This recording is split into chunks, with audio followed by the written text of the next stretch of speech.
Hello and welcome to our first webinar for Charity Village members, Friendship, Courtship, Partnership, Why Canadian Nonprofits Need to Think About Working Together Differently. My name's Lee Rose and I'm the editor at Charity Village. I'll be your host for today's webinar. Before I introduce our presenters, I'd also like to welcome Claire McDowell, our new content manager. Hello, Claire. Claire will be taking... Hi, everyone. Thanks, Claire. Claire will be taking lead on our webinar series going forward, so we'll have some time to talk about that towards the end of today's session. But before I introduce our presenters, I'd like to take a moment to review a couple of housekeeping items. The first is that this webinar is being recorded, and as a member at Charity Village, you'll be able to access the recording as well as copies of the presentation slides at any time on the members-only webinar page on charityvillage.com. And we encourage your active participation throughout today's session. You can participate by asking questions via the question module on the webinar console, or by answering some poll questions like this one, which I'm just going to pop on the screen right now.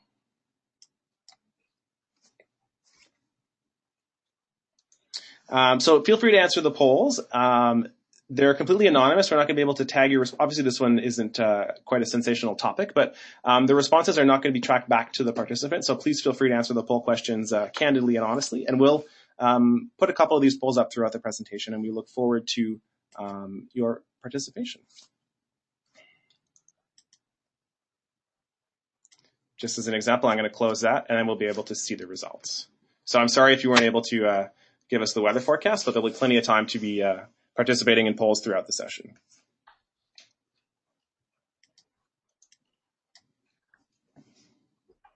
And now I'd like to, and with the questions too, I'll be going through the questions throughout the session today, so don't feel like you have to wait till the end to submit your questions. Now I'd like to introduce our presenters, Patricia Evans and Barbara Grantham. Patricia Evans is a principal consultant with Patricia Evans and Associates in Vancouver. She provides strategic planning and facilitation services to clients in the social profit and public sectors. Barbara Grantham has been the principal of Barbara Grantham Consulting for the past several years. And just this past July, she joined the Vancouver General Hospital UBC Hospital Foundation in Vancouver as Senior Vice President, Strategic Initiatives and Philanthropy. Both Patricia and Barbara have extensive experience working in the areas of shared services, and we're delighted that they've shared their knowledge and insights in a content series on Charity Village that includes a pair of articles, an in-depth report, and today's webinar. So with that, I'll pass it over to Patricia and Barb to take us through today's presentation. Thanks, Lee. I'm hoping that everyone can see that Pat and I have ever done anything even remotely coming close to this level of technological sophistication. So we are maybe like many of you a little bit of guinea pigs today, and really want to thank and acknowledge the leadership of Charity Village in terms of being able to take some work that we originally did as a piece of consulting, and our desire is really to just share what we learned hopefully in a concise way that helps leaders both at the staff and the board level inside organizations to really think about our organizations working as efficiently and effectively as possible in ever-changing times.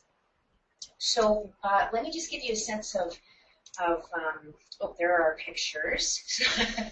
So I'm the one on the right, I'm speaking right now. Let me just give you a quick outline or a roadmap for today. We're really going to make this as interactive as we can by giving you opportunities, as Lee said, to ask questions and to participate in an online poll as we go. And as I said, we're really sharing the learning that we did through a consulting engagement last year. It's really clear to us that a lot of nonprofit organizations are looking at different ways at an organizational level of working together in order to achieve mission. And so, as I said, what we're really offering you today is some of the key themes and thrusts that the literature says you should be thinking about and expecting if you're wanting to share services with another organization or come up with a different kind of organizational construct in partnership or in some way in collaboration with another organization. There are a lot of different options out there. We tend to think of it as, gee, should we merge or not?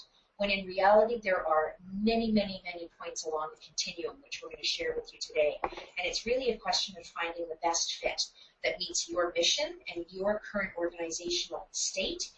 And what we're going to help you think through is what are some of the things to share, how you can share, and most importantly, why. what circumstances would bring you to thinking about that. And then now that some organizations have been down this road, there are some early indicators of the conditions for success. So we're going to share those with you as well. So I'm going to turn it over to Pat, who's going to lead off the conversation. Good afternoon and good morning, depending on which part of Canada you're in. As Lee and Barbara mentioned, we hope this will be interactive. We're going to have 2 polls throughout, and just keep an eye on your control panel when those polls come up, and we will be looking for your answers at some point and feeding that back and talking about how what you've said links in or contrasts with what we found in the literature. So we're going to start off with talking about why do Canadian nonprofits need to think about working together and working together differently. And broadly speaking, our research found 2 groups of reasons.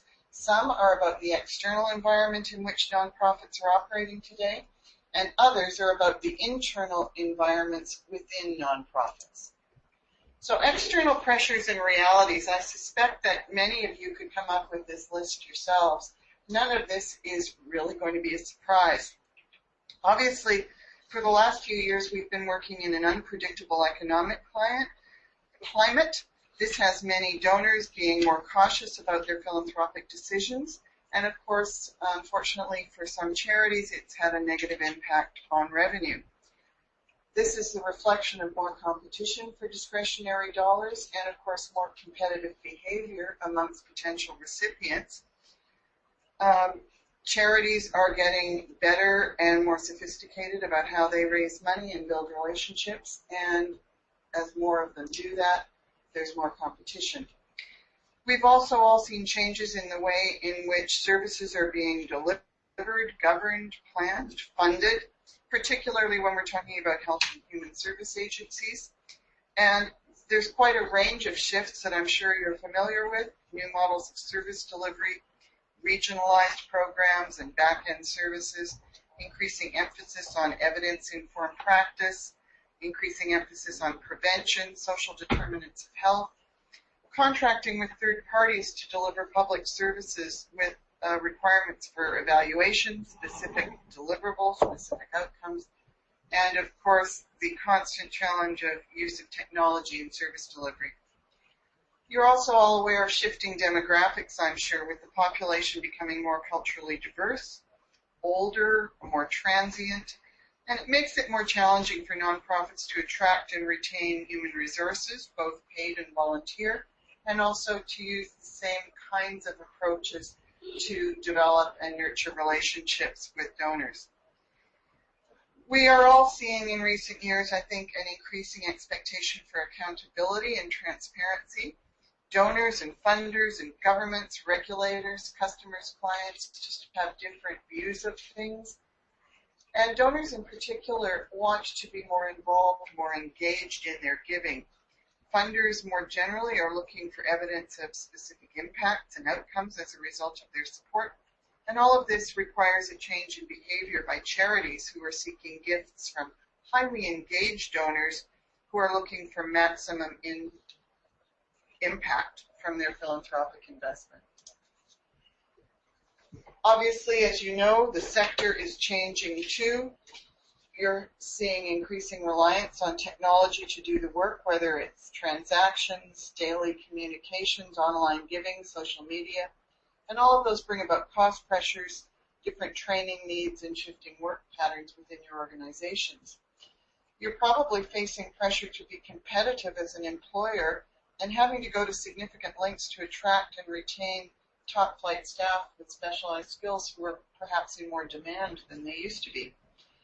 It's more challenging to attract and retain strong volunteer leaders to serve on boards and committees and to undertake other community leadership work. And as demographics change, there are different expectations on the part of different generations about their return on the investment of their volunteer time. There's a need to search out new sources of revenue aggressively and to diversify revenue streams, which means you're going to have to work with your donors and funders in new ways in response to their desires for engagement, for impact, and to funding specific outcomes. So that's a whole long laundry list of some fairly significant changes. And essentially, what we were looking at in our research is what are the responses to these pressures, and in particular, is collaboration just a lot of talk, or is there actually some action happening? And what's the result that people are seeing? So we took a somewhat academic approach in that we did, first we looked to the literature. We didn't want our clients to reinvent the wheel, so we went back to look at who's done what have they learned, and what are the lessons from that. So we did a comprehensive online search of the scholarly and gray literature in 2011, and really we were looking for sources of current best or promising practices. What are the trends, the examples, the innovative thinking in this area of shared services and collaboration for foundations and nonprofit organizations? Due to our personal limitations, our budget limitations, and questions of relevance, we looked essentially at sources in English and from organizations in Canada and the US. Undoubtedly, there are examples in other parts of the world. There was just a practical box around the timeline we had to work. We were looking from industries, service providers, and consulting groups working in the nonprofit and philanthropic sector, as well as organizations in the sector. And perhaps not surprisingly, because of just the size of the market, the majority of material we found was from U.S. sources, although we worked hard to try and find some Canadian references as well. What we found is lots of work has been done in this area, and one of the most significant groups who've done it is community foundations, particularly in the U.S., and the literature that we identified really seemed to show an uptick starting from about 2008, the time of the economic downturn. So what we found was that the literature reflected both a range of activities and a range of responses, means and ends. The activities really were motivated by tough times. Recent economic crises clearly intensified both the financial pressures and the fundraising expectations for many organizations. So not surprisingly, bringing dollars in, spending less, doing more with what's available was the reason for this. What we also found was that the search for economies of scale and cost savings motivated many of the explorations into partnership and collaboration, but the literature reflected very little evidence that these kinds of outcomes have been achieved. So, given the strategic importance of the longer-term benefits that the organizations were looking for, we wondered how might nonprofit organizations approach this question of collaboration.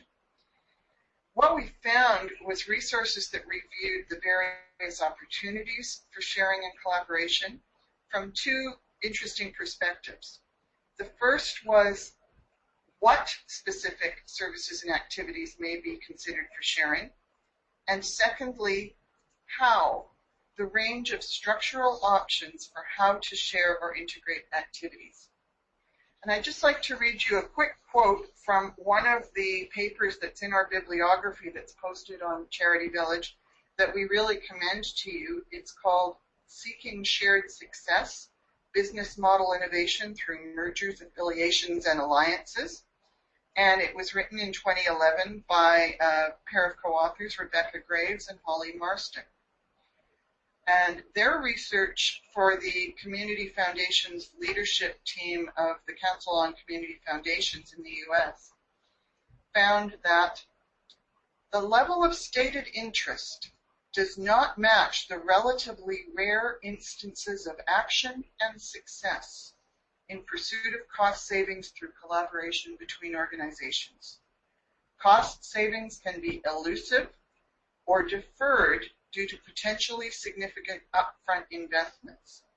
However, a range of other long-term benefits should be considered as factors in the decision to pursue a new structure.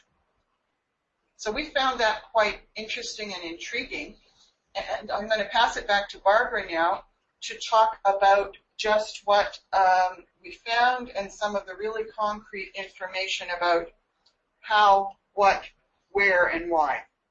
Great. Thanks, Pat. And really, the quote that Pat just read out, I think is summarized in the blue text that you see at the bottom of the slide that's currently up. And if you and your board are thinking about going down the road of working together differently in some kind of a collaborative way in order to save money, that is probably an exercise that's not going to be particularly fruitful for you.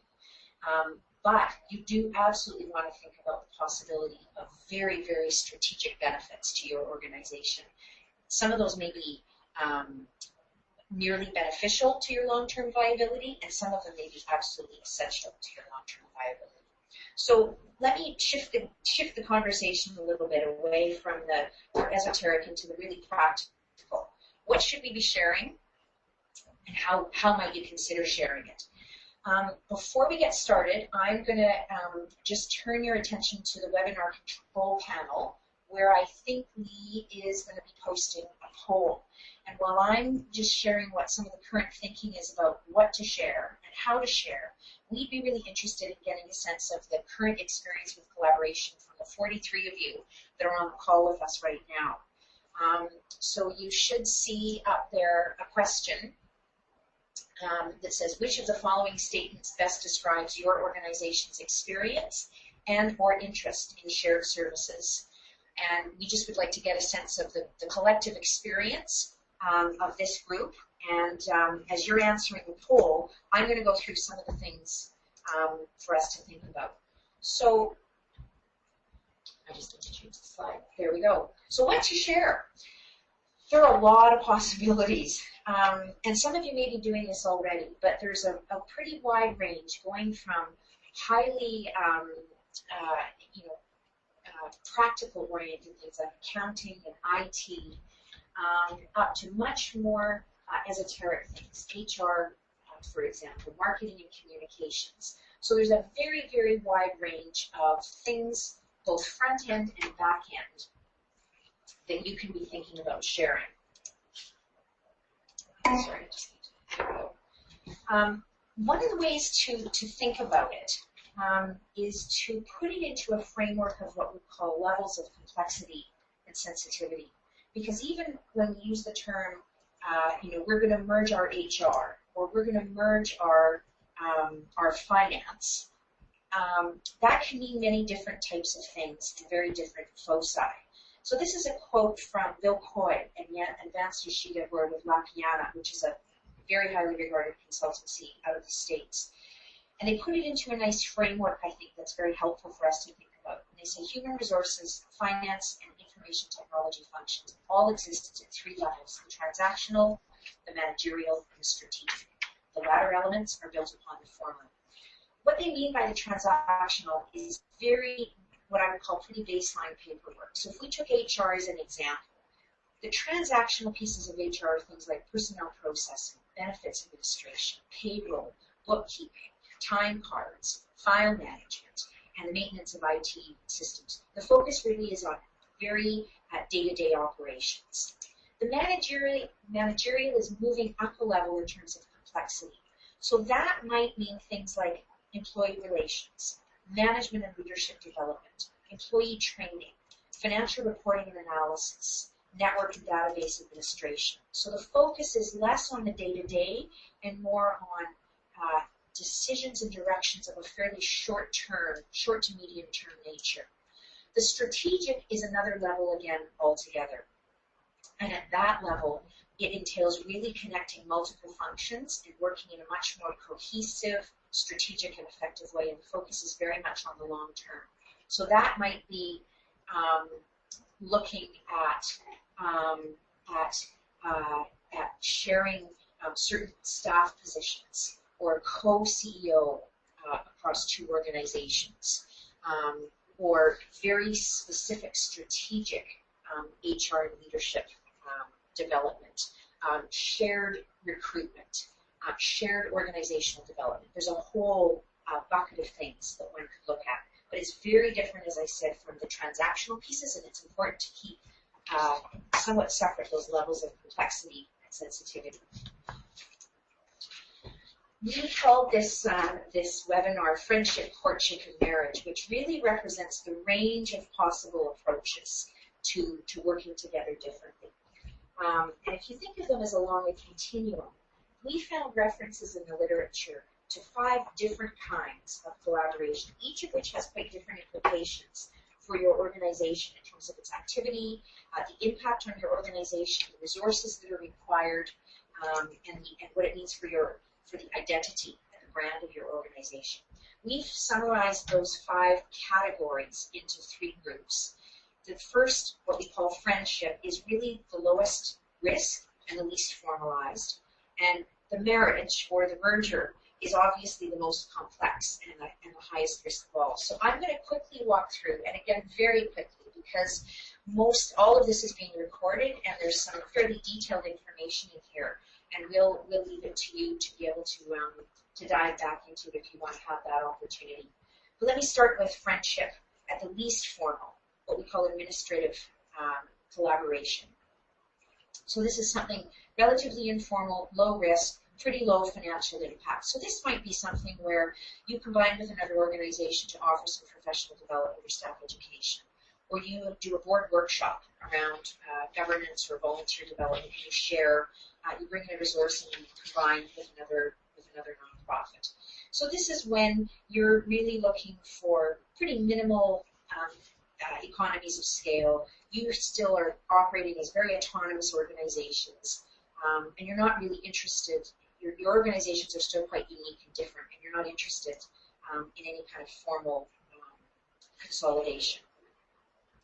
The advantages of that are pretty, you can implement it very quickly, it's very flexible, you're not making long-term commitment, pretty reasonable in terms of cost to implement, and there's no new systems, there's no new entity that has to be resourced, and there's pretty minimal need for outside resources.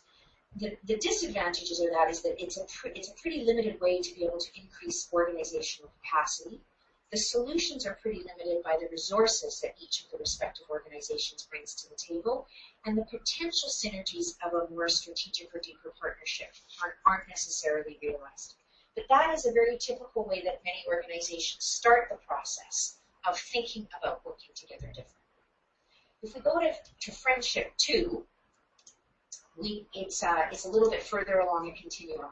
And this is something where there's a little bit more of a formalized relationship, what's called an administrative consolidation or an alliance. So this is more typically a contractual arrangement of services where one partner is providing services to another partner, usually in order to achieve savings or efficiencies. And this is most commonly undertaken when organizations offer fairly similar programs either in the same or adjacent geographic space, where there's really positive relationships between the various parties, and where you're not necessarily looking at expansion, you're just looking at efficiency. A couple of things to think about. The advantages of an administrative consolidation is that it's usually relatively inexpensive and can yield some fairly quick results. The disadvantages, particularly from the perspective of the one providing the service, is that it may take your focus away from your mission. And you need to ask yourselves, are we in the business of delivering back-end services to another organization, or are we in the business of pursuing our own mission? To what degree is this arrangement taking resources away from a mission-driven organization? And what kind of time is it going to take us to administer, and what are the costs of building and migrating systems? So a very common example of this would be a shared payroll system or a shared donations processing data management system between 2 foundations that have common servers. That's just a relatively common example. So that's the friendship, the administrative collaboration or consolidation. Then we move along the continuum to courtship. So these are a little bit more formal, and we've got a couple of examples to offer here. One is what we call an external service provider. So this is when 2 or more organizations come together and group purchase in order to achieve economies of scale or volume discounts or benefits that come from coming together and contracting with a common provider. So these are really best pursued when you already have a common provider, your needs are really similar and relatively predictable, and the services that you require are pretty straightforward and clearly understood. So this could be a web service, it could be a direct mail house, it could be a lawyer, legal fees, audit fees, communication services, data management systems, any one of those types of things. There, as an example, there is a consortium of community foundations in the States that made a combined approach to several IT providers issuing an RFP in order to become the sole supplier of services for their group. And it's often a way of being able to do much more in-depth research and development and custom development of software than each of those respective organizations would be able to do on their own. So again, the advantages to this kind of external service provider arrangement is that it generally can yield some fairly quick results with relatively minimal expense. But again, the disadvantages, it can take your focus away from mission. It takes time to put the arrangement in place and may take time to administer in an ongoing way.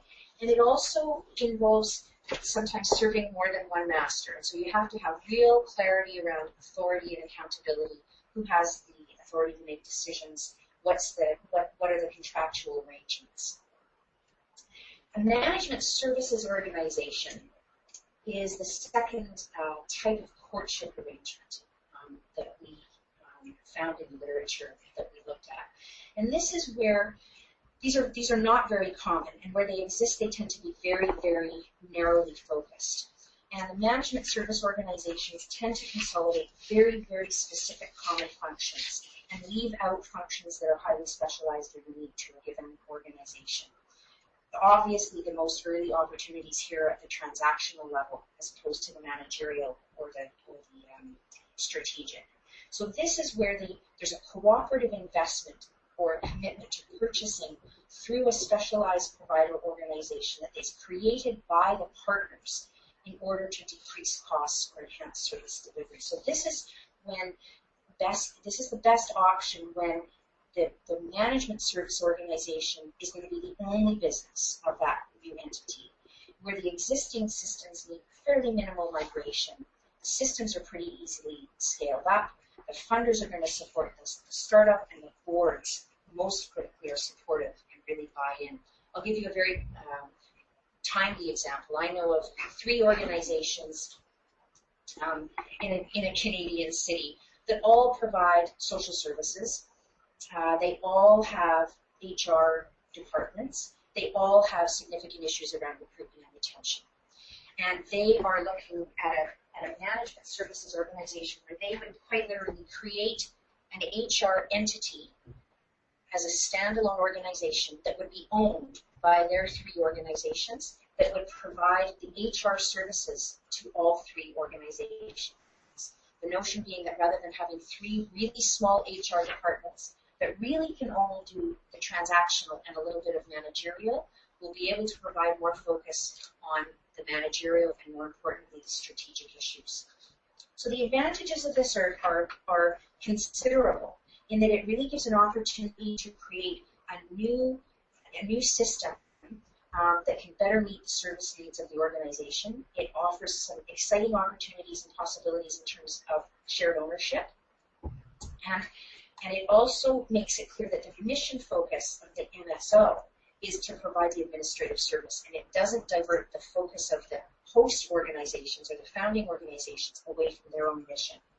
There are some disadvantages, though, that we need to think about. It needs an investment at the front end, both of time and resources, and it can be expensive if it's not done carefully. It can be expensive to create, and there are new systems that obviously have to be created from scratch. There may also be migration issues in terms of moving the function out of the original 3 host organizations into the new MSO. And it also potentially can give you a loss of control, even a perceived loss of control over a pretty core area of operation in terms of the ability to customize service and services and operations. And that's a cogent point for all of us to be thinking about. The third bucket, if I can put it that way, along our continuum is marriage.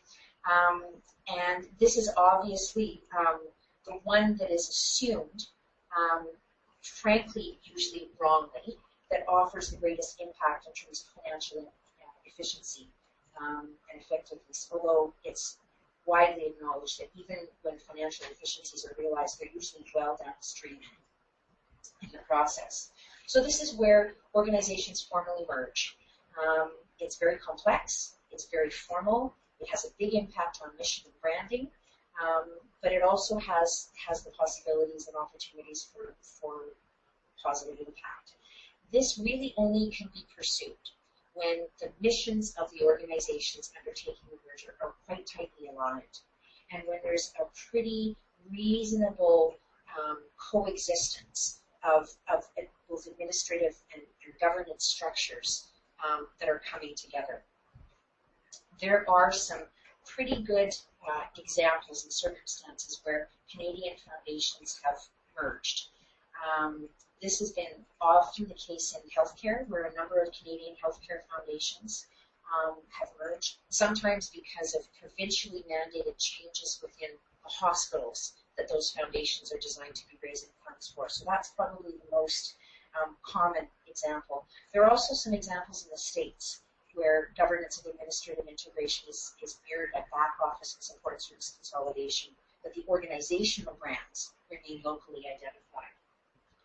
I'm just going to pop in here and say, if you're looking at the questions on the control panel, you'll note that one of the participants, Jillian Witt, has mentioned that her charity has done this where they share a legal entity with a variety of projects who share the mission. They share a common support team under that single governance legal entity, and that support team provides governance, HR, finance, risk management, but project staff carry on the mission-related work. And I think that's a really good example of figuring out what pieces have the biggest potential impact on mission and branding. Yeah. Okay. I'm just going to keep going here because I'm just getting a bit conscious of the time. So the friendship, courtship, marriage question isn't just about risk. There's obviously a few really critical lenses that you and your organization need to think about. And it's about risk, but it's also about time and resources. So how do you think about which option is right for you? We're just going to close the poll now, I think. Okay, great, it's already been closed. So this, again, just summarizes the friendship options, the courtship options, and the marriage options. Before we go on to helping you think through which option is right for you, let me give you what we've loosely called cohabitation, in that there are a couple of other types of collaboration that aren't as well described in the literature, but we really wanted to share in the interests of facilitating a wider dialogue and discourse here. And the first is program collaboration. So that's not the back-end piece, but it's actually sharing core program activities, whether it's service delivery, fund development, whatever it might be, as distinct from administration and back office services. These are tough because these are often about identity, about history and legacy, about value proposition, about stakeholder and community relationships. So these types of arrangements are obviously entered into a little bit more cautiously by nonprofit, philanthropic organizations. But they are increasingly seen as organizational imperatives, not only from the perspective of cost effectiveness and not only for organizational survival, but also, quite frankly, for impact. And if you followed any of the American literature, I'll come to that in a minute. You'll see what I'm referring to there. The other thing I think is that increasingly organizations that are what I would call static are pretty often seen as less viable in the long term. When we're living in an environment that is increasingly in flux and there's no indication that that's going to change, we all need to be mindful that the more nimble and the more responsive our organizations are and the more proactive we are at stepping into new kinds of organizational spaces and relationships, the more advantageous it is. The other category, loosely, that we've looked at is what we call strategic opportunities for synergy. And this is what Graves and Marston call opportunities of leveraging expertise, promoting philanthropy, amplifying community leadership, and integrating program strategy. So this could be in some kind of a community leadership endeavor in which a sectoral leaders group would come together, identify service areas in which they share services or programs, and in which a coordinated approach makes more sense. So there's two sources in the States in particular that you might want to look at. One would be FSG, which is the Foundation Strategy Group, and the other is the Stanford Social Innovation Review. Both of those organizations are doing a considerable amount of work in what is loosely being termed collective impact. How can we work together more effectively, more strategically, and more synergistically in order to have greater impact in meeting our mission? So now I'm going to turn it over to Pat, and she's going to help you think through how to find the best fit moving this forward. Once again, I'd like to draw your attention back to the control panel and just look at the results of the poll. We see that half of the people who responded here have said that they are currently sharing services with another nonprofit. And I think that's a bit of positive feedback for us in terms of the topic of today's webinar, in that this is obviously a common theme. Somebody has asked, what is N? There are 41 people on the webinar today. I don't know how many replied, but that's the potential N. In terms of those who have not shared but might in future, 37%. And 7% are currently providing services for a fee to another nonprofit. Only 7% have said they would never share services. And we're going to talk a bit later on in this webinar about why that attitude is prevalent in some cases and why it feels right for those people. I would also draw your attention to the fact that Diane Dyson in the questions has pointed out that her organization has developed a checklist for collaboration, and she's offered the URL to you. And she's pointed out the importance of organizational culture. And certainly that is something that is a big issue in these decisions, and we will talk a bit about that. So in terms of finding the best fit, the literature really suggests there are two issues that you need to think about. First of all, the why would you want to share, and secondly, the vision, the common goal, the what and the how. So in terms of the impetus, it really is about starting with the end in mind. Why are you considering a change in your operating model? What's the best path? What are the options? What's the problem you're trying to solve, and why is now the time to solve it? In terms of vision, what are the key considerations? The identity, your culture, your strategy, your leadership, that might direct you toward a specific kind of structure. How will that structural change help to reflect and advance your mission, your core values, goals, and strategies? What would success look like? And what's your ideal time frame for negotiating that structure? A couple of tools that are in the paper that are posted, and again that you can access through the Charity Village, where the, thanks Barbara, where the bibliography and the report are posted. This one is from a U.S. consulting firm that talks about being clear on what you have right now and what you want. And that's a useful tool to work through your thinking. And then in terms of making the actual assessment, just a really straightforward grid. You really, if you're going to look at the level of service and the cost of what you're doing, you're really going to only be interested in the options that offer the same or a higher level of service for the same or a lower cost. So getting specific. When you're trying to figure out which options are right for you, there are 4 dimensions to consider. The first one being, what's the service or activity that's going to be shared? Is it accounting, program delivery, human resources, web hosting, donations processing? What's the service you're talking about? Next, what's the level of functional focus? And again, as Barbara talked about, is it transactional, kind of the low-risk everyday stuff? Is it managerial? Or is it a strategic focus? And these have implications for the next box, which is the degree of intensity. If you're talking about a complex service that's highly mission critical, like donations processing or donor stewardship, and you're talking about that at a strategic level, obviously the level of intensity is going to be a lot higher than if you're talking about something that's relatively transactional focus, like accounting, paying accounts payable.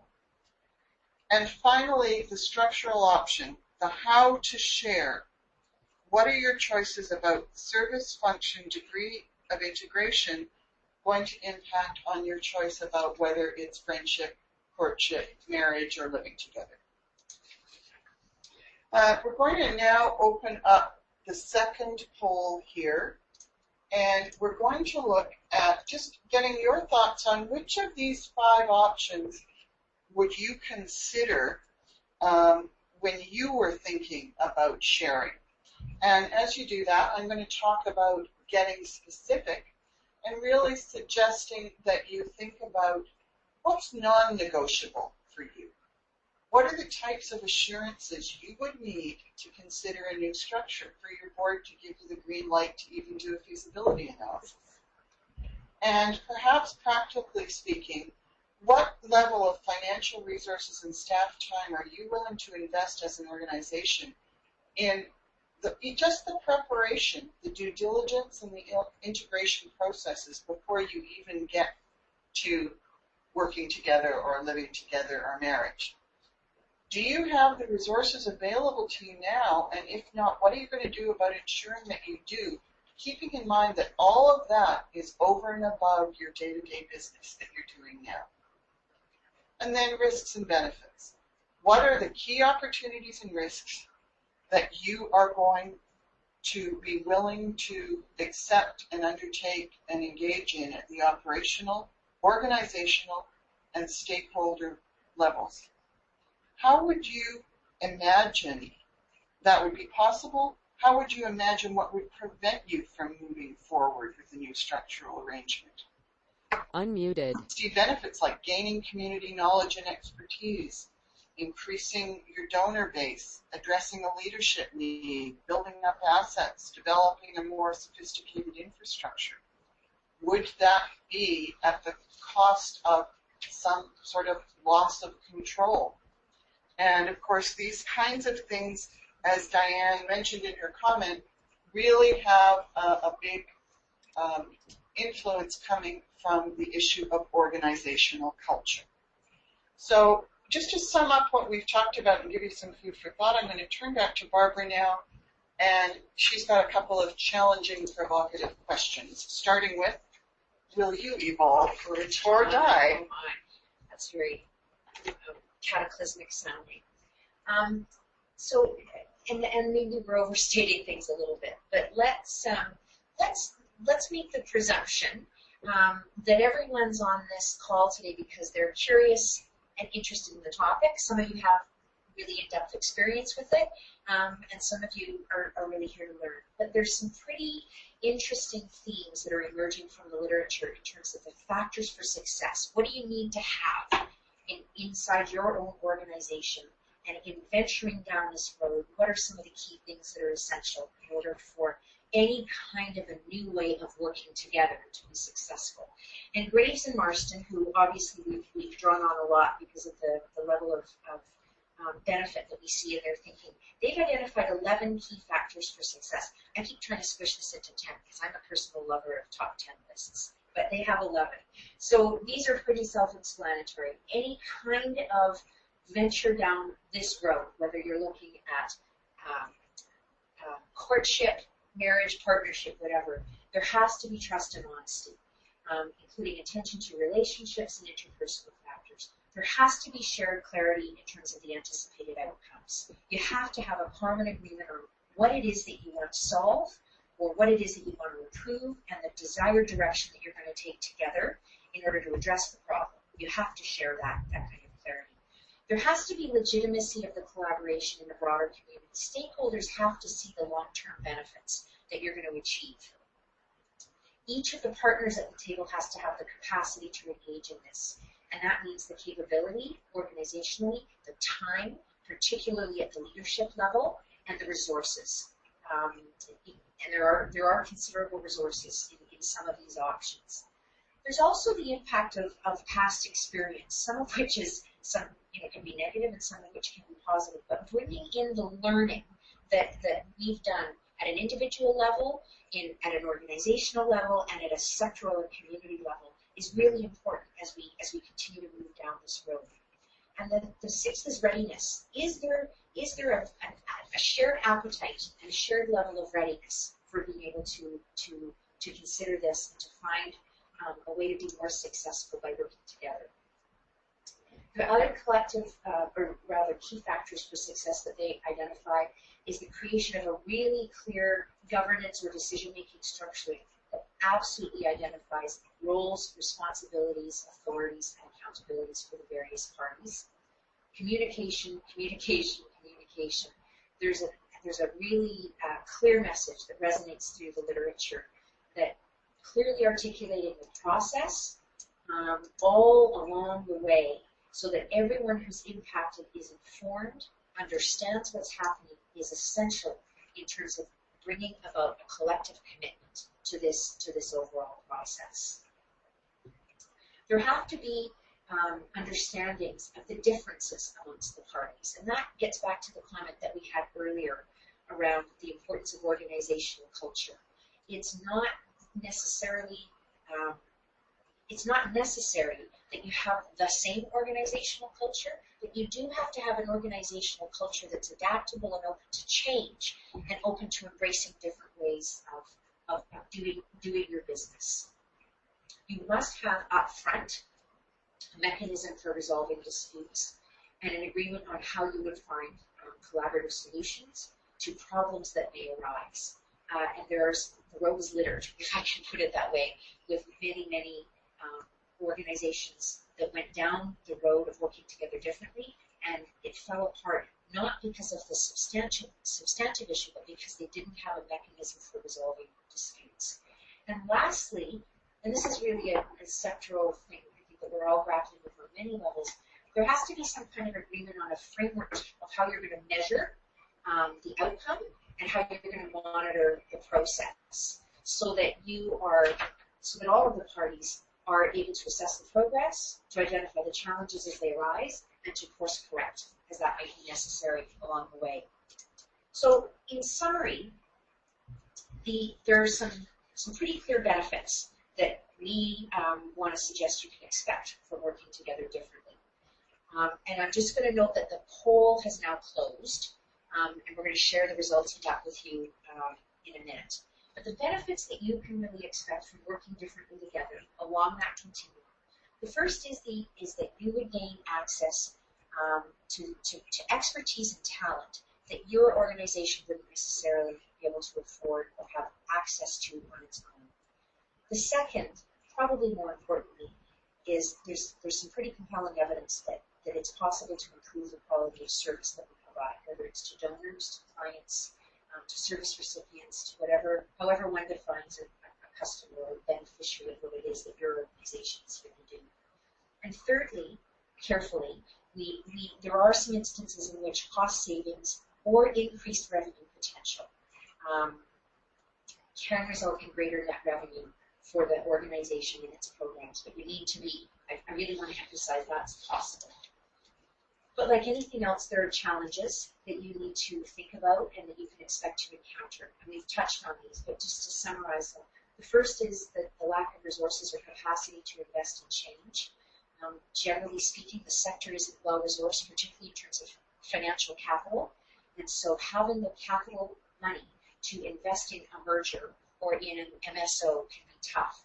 Interestingly enough, as a very short sidebar, I had a conversation a few days ago and learned of two very large social services organizations in Edmonton that wanted to merge, and they needed money in order to make the merger happen. And it was a private philanthropic family foundation that stepped up to the plate and said, we think this is actually going to be a better service combined for kids and families in this community, and we will resource the merger costs. And so that, I think, is a really good example of an understanding that we need resources, and there's an investment to be made in creating this kind of change.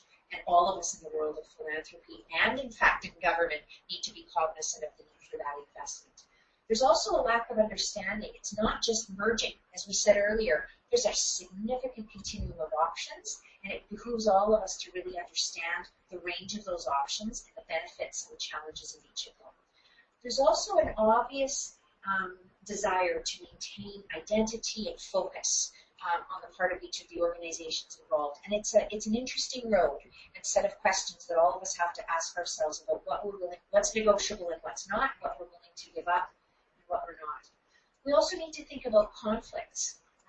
Do we have the right personalities? Do we have the right organizational culture? Will our two organizations be able to work in a meaningful and successful way together? And what are some of the conflicts that may arise? Is there a mismatch in our missions? Or to look at it as through a positive lens, are our missions aligned enough that this can be a success? And the other challenge that Graves and Morrison raised is the inability to get past the non-negotiable considerations. And so you really do need to think about whether something is truly non-negotiable. Or is there a way that you can get past that in order to make the overall endeavor a success? I'm just going to draw your attention out of the results of the poll and say that for our perspective, it's really encouraging to see that 82% of the respondents, which was 59% voted, and we have 41 on the line right now. Basically, 82% of you said everything is up for discussion under the right circumstances. And of interest is the piece that you're most of the poll respondents who are most willing to look at or interested in looking at is donations processing. And that certainly is an area that we've seen lots of evidence in the literature of lots of organizations looking into. We hope that by giving you this information today, we've given you a sense of what the right circumstances might be for you to begin to engage in those discussions. Just before you continue, it's Lee. I just wanted to note that I didn't realize before we started that the poll questions, when they were up, people couldn't see the slides. So I did have to close the polls a little prematurely. So that's probably why we had a little bit lower participation. So just to note that for maybe our future webinars, that we'll give people a little bit more time to answer the questions. But I do think, the results are quite telling already to see 82% saying that everything is up for discussion, which is quite encouraging. So sorry about that. Back to you. Thanks, Lee. That's good to know. So in the process of wrapping up here, because we're just about out of time, we want to leave you with a couple of key messages. The first is, don't expect a collaboration to save you money. It's not uncommon that the notion of a merger or looking at a back-end consolidation is raised typically by finance folks. And I'm not in any way slagging finance folks because they play a critical role. But do not expect that kind of an arrangement. Don't expect some kind of a collaborative arrangement to save you money. And the quote here from Graves and Marston, I think it says it quite succinctly. It's not about more for the same. It should be about more for the same, not about the same for less. And really, collaboration should be seen as a means to improve our organization's effectiveness and efficiency, starting at a minimum with our existing resources. And it cannot be seen as a code for cost cutting. But we cling, as it says here, we cling to old habits at our peril. And as the lists and the findings here suggest, it is very tough for organizations to stand tall in the face of very strong winds of change. And taking a hard look at our organizational structure is challenging for all nonprofits. and perhaps more difficult for us than for counterparts in the private sector, because the very nature of our work means that we have very deeply held beliefs about the difference that we want to make in the world and the mission that we want to achieve. And we can become very attached to organizational structures and frameworks as a way of expressing how we do the work. And we sometimes can conflate or confuse the means with the end. But we cling to those structures and habits at our peril. And as the environment for funding and regulation and technology and talent continue to change and continue to be challenging, and as the economy remains sluggish at best, and as some of the, I would call, long-held rules of engagement about the role of the sector evolve in very new ways, so too must our sector evolve in terms of how we're structured, governed, financed, managed, and administered. And the future, we think, really belongs to those who believe in the power of their mission and have the courage and the ability and the commitment to look at every single best option in order to achieve it. So we're going to stop there and see if there are any questions, or Lee, if you want to step in at this point. Yeah, I've got a couple. There was a couple of questions that came in the queue that I just wanted to raise. One is if there are other examples, like I know the ones that Jillian shared. I'm jumping on a limb here, but I'm assuming it's Tides Canada based on the my knowledge of what's going on. But do you know of any other concrete examples of this kind of collaboration in action across the country that we can sort of share as case studies? So there was a couple that participants had shared in the comments.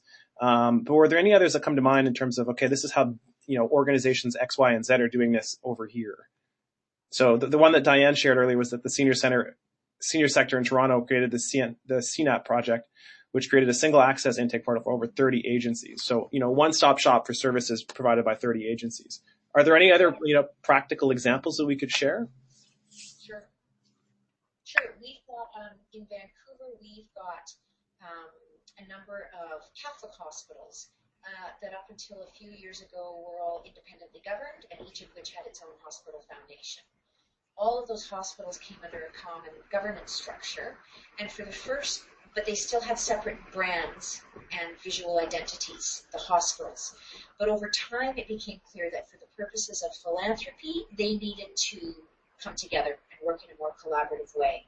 So those 3 hospitals have all merged, and they have one foundation that raises money for 3 sites of those 3 Catholic hospitals. Let me give you another example that's a little bit more nuanced. In northern British Columbia, there are a lot, like northern Ontario, northern Quebec, most northern parts of our provinces, there are a lot of very small communities that are very widely dispersed, but there's an enormous amount of community pride and sense of independence. And very few of those communities have the resources in order that would justify, quite frankly, an independent community foundation. So the situation that we have in northern BC is there's a very viable, robust community foundation in Prince George, which is sort of the hub of the north, much like Sudbury is in Ontario. And the Prince George Community Foundation maintains essentially donor-advised funds for a whole number of communities, smaller communities across BC. Those northern communities work with corporations, individuals, and other organizations, raise money in those local communities. It's invested and held in the Prince George Community Foundation, and there are advisors from those respective local communities who make the decisions around the disbursements. But it achieves enormous cost savings, and yet still achieves the impact on a community-by-community basis that they want to. On our control panel, we're seeing a couple of questions. Jane Gartson has noted that she's seen procurement organizations, each serving groups of hospitals and major healthcare organizations in Ontario. And certainly there are examples of places where there are merged hospital groups or health authorities that have shared back-end but different public brands for their various related foundations that relate to different sites or communities. Also noting that Doug is asking, do we have Canadian literature amongst our research? Absolutely we do. And what we saw was great consistency between the messages in Canada and the U.S., I think the major difference probably is one of scale, that the numbers of organizations who potentially could be involved in collaborations, for the most part, tend to depend on the size of the community. Smaller communities, smaller populations, fewer organizations. But yes, there is Canadian literature, and once again, if you look at the bibliography that's posted on Charity Village, you'll see a number of really strong Canadian resources. We just found, the fact that we quoted some of the American ones, frankly, they have a broader scope of experience set down there, and so that's why we drew on them, but the findings were very consistent. Great. Well, we're at the top of the hour, and I just want to thank both Patricia and Barbara for sharing your insights and thoughts with us. I've learned a couple of things in addition to seeing the report, and I think, for one, the takeaway for me is that it's really important to, look at those cultural things and make sure that organizations are ready to have these conversations before we start going down that path, to make sure we have as much, creative collaboration and excitement about these possibilities as possible. So I'd like to thank you for your presentation today, and also like to thank everyone who joined us today for our first inaugural webinar. I invite you to stay tuned to charityvillage.com for the calendar of upcoming webinars, which will be put out by Claire McDowell in the coming weeks. And you will all receive either later today or first thing tomorrow an email from me with a recording of this session, a link to the recording, the PowerPoint slides, and all of the materials that we've referenced, including the 2 articles, the special report, and the bibliography. So if you are looking for links, you can hold on till you get those by email. And that's it. So I hope you found the session interesting and informative, and I wish you all a great afternoon. Thanks so much for joining us today. Thanks. Bye-bye.